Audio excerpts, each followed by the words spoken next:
Bonjour à tous, bienvenue sur Un Monde de Couteaux. Aujourd'hui, je vous présente un couteau à système vintage assez marrant. Un couteau qu'on ne trouve pas facilement, hein. Il s'appelle le Little Boy. C'est un couteau d'aviateur qui était donné pendant la Seconde Guerre mondiale aux aviateurs, au cas où ils se plantaient quelque part et qui devaient se débrouiller. Un couteau de Rambo version aviateur en gros, hein. On va voir ça. Alors ce couteau il est marrant, hein, donc il est en passant, on voit que la pochette en cuir là ça se ferme, je l'ai rouvert pour aller plus vite. C'est un couteau pliant, hein, pour un bushcraft c'est rare.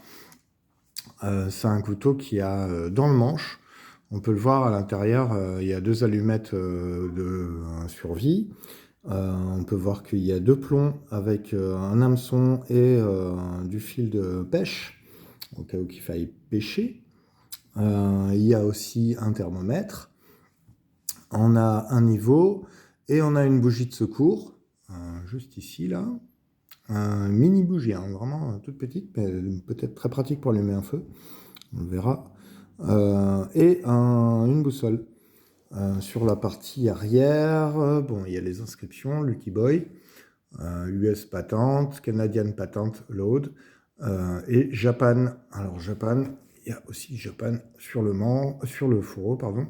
Donc on pense que c'était fait pour les Japonais, fabriqué par les Américains et partagé avec les Canadiens, ce qui est assez étrange, mais bon. Sur la partie arrière, on a aussi une pierre aiguisée. Alors comment il fonctionne ce couteau? Ce couteau, il est assez original. On a deux lames. On a une lame de couteau ici. Alors, ce qu'il faut faire, c'est qu'il faut dévisser cette partie-là. Voilà. Pour faire ressortir la pointe de lame. Essayez de l'attraper avec le doigt, ce que je vais arriver pas facilement à faire. Alors, la première lame, c'est une lame. Alors, vous voyez, en fait, il y a un système comme ça, où la lame pivote. Elle peut être enlevée, en fait, hein. On peut le voir. Je ne sais pas si je vais y arriver là, mais on peut le voir.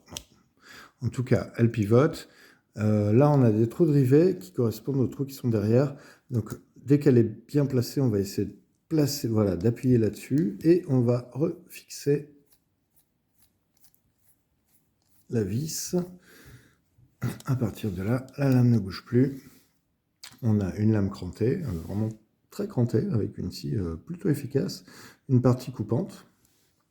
Voilà, donc ça en fait un couteau droit assez efficace, d'une taille très correcte, d'une épaisseur très correcte, tient bien dans la main. On peut ensuite enlever cette lame. Voilà, on dévisse. Hop, on refait basculer la lame ici et on va remettre bien la lame à l'intérieur. Et là, on peut sortir la lame coupante normale sans scie en la resserrant complètement. Donc on peut voir que les deux lames sont la lame est une lame est à l'intérieur. Voilà. Et une lame est à l'extérieur. Lame très tranchante. C'est assez étonnant. En acier, on dirait de l'acier inox. J'ai pas de précision plus que ça. La partie qui sert à les bloquer est en laiton. C'est un truc très solide et en plus c'est hermétique puisque vous pouvez voir qu'il y a un joint tout autour de ce côté du manche. Donc on est vraiment sur du couteau de survie, assez original, en bon état pour une pièce qui date de la Seconde Guerre mondiale. Donc je pense que celle-là, elle n'a pas été utilisée. Le mec est revenu avec. Tant mieux pour lui. Bonne journée à tous.